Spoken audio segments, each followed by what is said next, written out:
All right. Some of you feel fairly comfortable talking in a large group, I hope. So I'm going to ask somebody to talk. What's wrong in regard to student achievement and your talents as a teacher? Why is the bell curve the wrong curve for us? Somebody help me out. Yes? Automatically, you start categorizing who's going to be in the lower end and who's going to be in the upper end and who do I need to exert effort for and who do I need to just let go.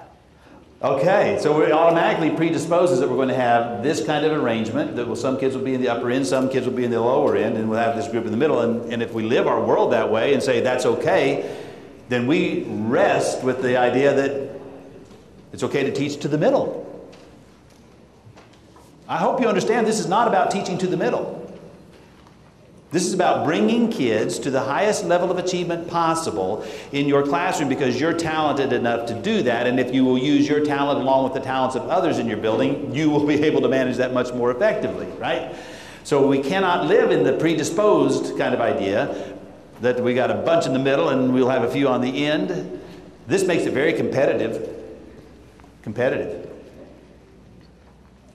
If you, just think about that. We have competition going on in your schools right now. Who's going to be the valedictorian and who's going to be the salutatorian? In high schools across the United States, the average number of kids who get recognized for student achievement is 20%. 20%. I had a middle school that went crazy about this. That's not enough kids. We should be having a lot more kids recognized for their achievement than just trying to identify the top 20%. And we get into all these little fine-tuning of this stuff, right? Because we got to have a class rank going on. That's the bell curve is a concept of competition for the top spots, and some kids automatically fall to the low spots. What's another thing that's wrong with it? That was a good answer. Another answer. Take a risk. Yes, thank you. Well, I think also everybody's achievement, like what you achieve in a semester or a year, the level is different based on the individual. You know, there's one kid that maybe in August they're sitting at a 4th grade reading level, and by May they've moved up to a 6th grade reading level.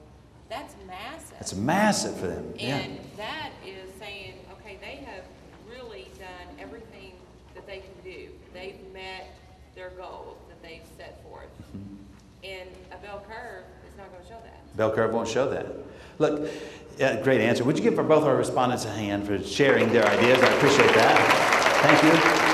Look, bell curve has been built on the idea of a random distribution of folks, that's how we would fall. If your grades are a random distribution in terms of a bell curve, then you're not, developing the understanding that you are a great influencer in the lives of kids.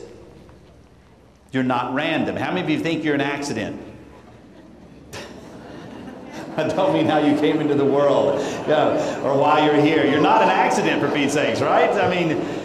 In your teaching practices, well, guys back there in the back, in your teaching practices, are you random in any way whatsoever? No.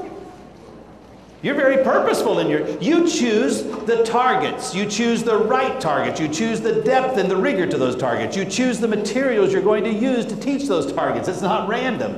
You choose the best time frame for that. You actually wade through all the stuff that you have and you say, keep, drop, and create. Is that the best amount of time to give to this particular target? Could we shortchange that? I was in the middle school. Actually, in my middle school, we had to change this practice. It took us 3 weeks to do the unit on scientists. Because the requirement for the kids was write a report about a famous scientist and do that orally in front of your class. And if you really want to have a 5 on your rubric, then dress up like that scientist. And so every day in science, the kids were coming in and they were sitting down and another student was coming up and doing a report on a famous scientist. Sometimes we were doing several reports on the same famous scientist. Is that the best way, the best amount of time? Was it 3 weeks? Do we need 3 weeks to cover what we needed to cover about some of the famous scientists in the world? And really, the question was, is that a target or was that just our favorite unit? Was that just our favorite unit? You're not random in this distribution, right? You're not random in terms of picking the targets, the materials and resources, and the time frame. You're not random in your assessment practices. I run across folks in Kentucky that are so much further ahead on assessment than other places around the country. I mean, I run across places here in Kentucky where you're given quizzes as a formative assessment at the end of a week. Not waiting for a unit test, not waiting for a benchmark test. You're given a quiz to find out, did you learn the essential questions that I had on the task for this week? 5 questions, 10 questions, grade them pretty easily, and there you have your feedback to yourself and feedback to kids of what you need to do better at quizzes. That's not random. It's not random about what you do in terms of your choice to respond. To make it either summative or formative in terms of how you view that assessment. You're just going to put a grade in the grade book, you've made it summative. If you're going to look at it more deeply, you've made it formative. If you're going to let kids analyze it, it's definitely formative. If you analyze it, it's definitely formative, particularly if you allow it to impact your practices. Then it really is formative. You guys get this in Kentucky. I hear about it in districts all around here. But it wouldn't be a chance kind of thing. It'd be we all understand that's what we do. It's not random in that approach.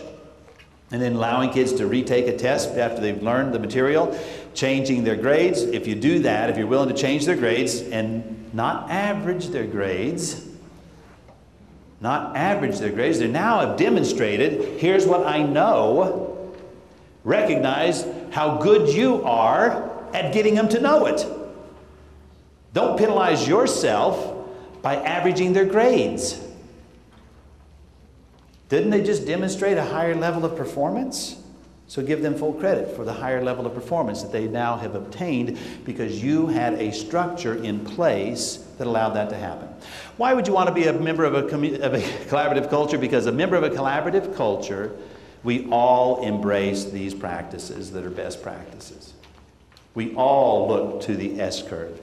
No one would be out there saying things like, wait a minute, that's teaching to the test. We wouldn't say that any longer. You might even have that really great practice. You ever heard of this one? I bet some of you are doing this already. You got a midterm coming up for your kids, middle of this quarter, or a semester test at the end. How many of you give the kids a practice test prior to taking it? An excellent practice. Is that teaching to the test? Or is it helping kids learn what they need to study more? There's no surprises. You don't want to surprise kids, do you? Don't you want them actually practicing the things that you want them to practice? So if they take a practice test and they look at it and reflect on it, and they say, well, I know this stuff, but I don't know this stuff, what's the likelihood that they'll study the right stuff? That becomes their study guide. And they come back and they take Form B of the test. Some of the questions will be almost identical because you can't ask them in any other way. And some of the problems and questions will be a little bit different. But the concepts will be the ones that you wanted to measure. You won't lose sight of that. That's not random. That's very purposeful. And no one should ever accuse you of teaching to the test if that's your practice. Coaches, music people, you don't teach to the... Well, you actually, it's like I said before, you practice the skills you want them to know and be able to do. In football, it's called the scrimmage, and in other things, it's called the dress rehearsal, so that kids are actually engaged in and looking at what could I get better at that I'm going to be asked to perform at. Does it make sense? We're not random in this approach. If you're not random, you'll create winners. And you'll be okay with having lots of winners in your school. Because your kids expect you to be great at creating winners in your school. Okay, the truth is simply this. Why would you want to be a member of a collaborative culture? Great research that's out there. I can't believe some people actually did research on this, but they did. It's kind of like, really? Really? Effective teaching matters? It's like from the University of Duh. Of course, effective teaching matters. That if we're ineffective, kids will fall behind. If we are effective, kids will grow. So the whole bottom line is work collaboratively to cause that to happen. Why would you want to be a member of a professional learning community, a member of a collaborative culture? Because in a response to intervention type of pyramid, your core program is critical. We cannot use an intervention model to hide ineffective teaching. It will your level 2, the student support team driven, it'll become overburdened if you do not have strong core practices. And let me give you an example of this. A middle school principal told me, he says, can you work with us on our intervention? We put it during the school day, we had to stop it. I said, you stopped your intervention? That's just horrible. Why? I mean, that takes so much to get it in place. He says, we had too many kids that needed an intervention. I said, how many kids are we really talking about? He says, 1,000. Every week we had 1,000 kids that were needing an intervention. And how many kids do you have in your school? He says, 1,200. I'm going, wow, we have a core problem in our program, in the classroom, and as teams, if we have 1,000 kids that need an intervention, something's not happening when you get that many kids in a classroom or a school that need an intervention. Apparently, they're not using good assessment practices, good target practices, whatever, good instructional practices, good methodologies. You're a member of a collaborative culture because we cannot have level 2 become overburdened because level 1 isn't strong. That should be part of why we do this. What I hope I'm doing is we're making the case. All right, hope we're making the case. We're going to break in just a minute. 10 o'clock is coming up. But I always wonder about this. You guys ever talk in your school about why kids fail? I mean, do you ever have more than a casual conversation about it? Good. I see some people shaking their heads, yes. A lot of times I find schools never deal with why do kids struggle. So I put this together. Surveyed some teachers. In casual conversations around the school, when we surveyed teachers, here's what they said. 100 teachers were surveyed. The top 3 answers are on the board. Meet with your colleagues very quickly. Come up with your top 3 answers, all right? Write them down. For what? In a casual conversation. In a casual conversation, what do we say, all right? In a casual conversation, what do we say about why kids fail? There's the board. Let's find out how we do. Now, you know how the game goes. You're supposed to shout out the answers. Check these answers against yours to see if they're the same, all right?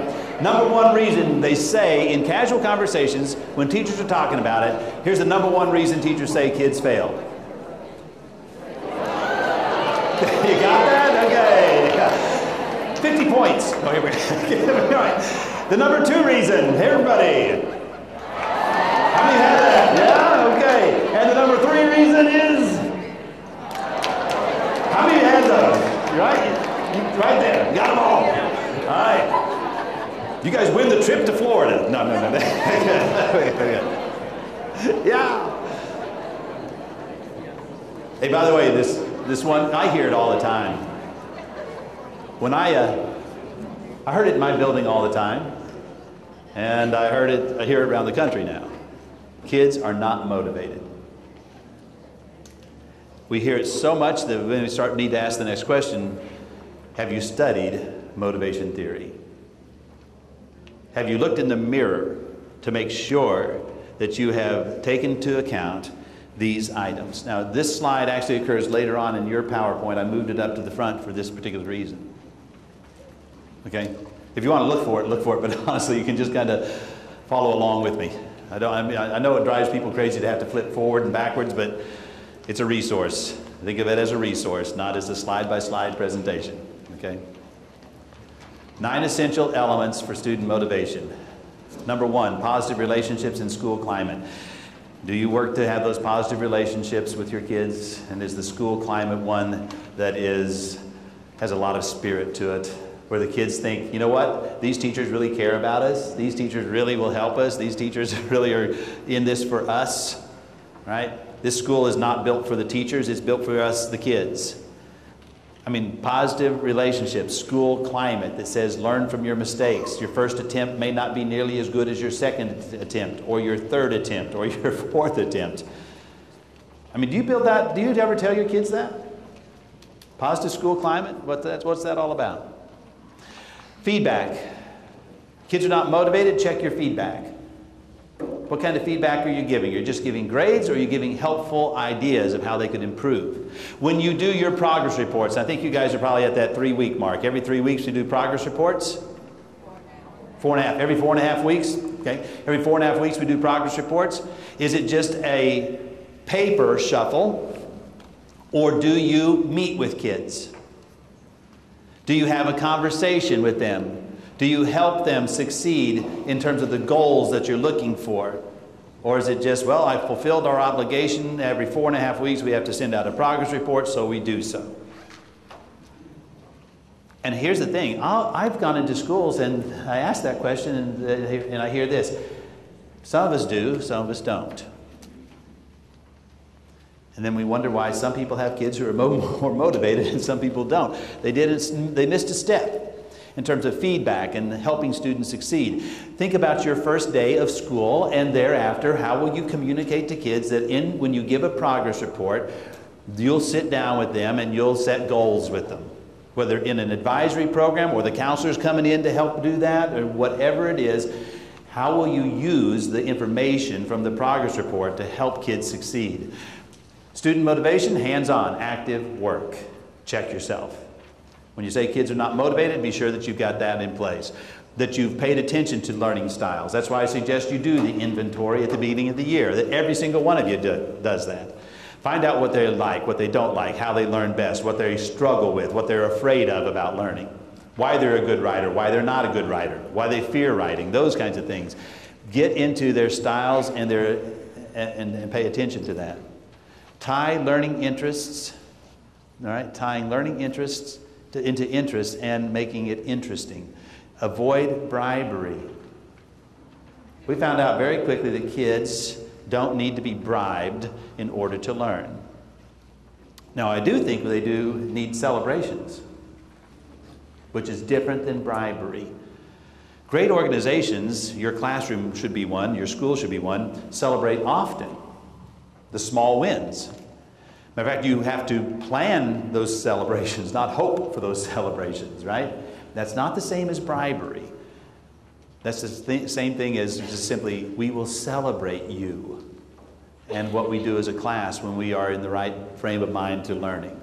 Give students voice and choice. I already mentioned that. Make connections and make it higher order thinking. Bring rigor to it. Don't just tell them we're going to study the Constitution. Tell them why we're going to study the Constitution. We're going to talk about how it's applied today and whether or not what the Supreme Court, current decisions that are being made at the Supreme Court level about whether or not we'll be traditionalists to the Constitution or think of it more in a more liberal application.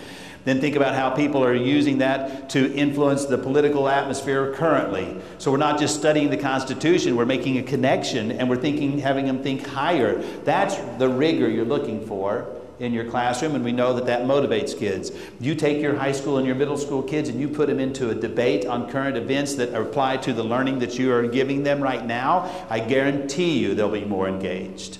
Don't they love to debate? So structure it. That's engagement. Think about it. You want them to make connections with higher. How about this? Make sure your kids are taking notes as you speak.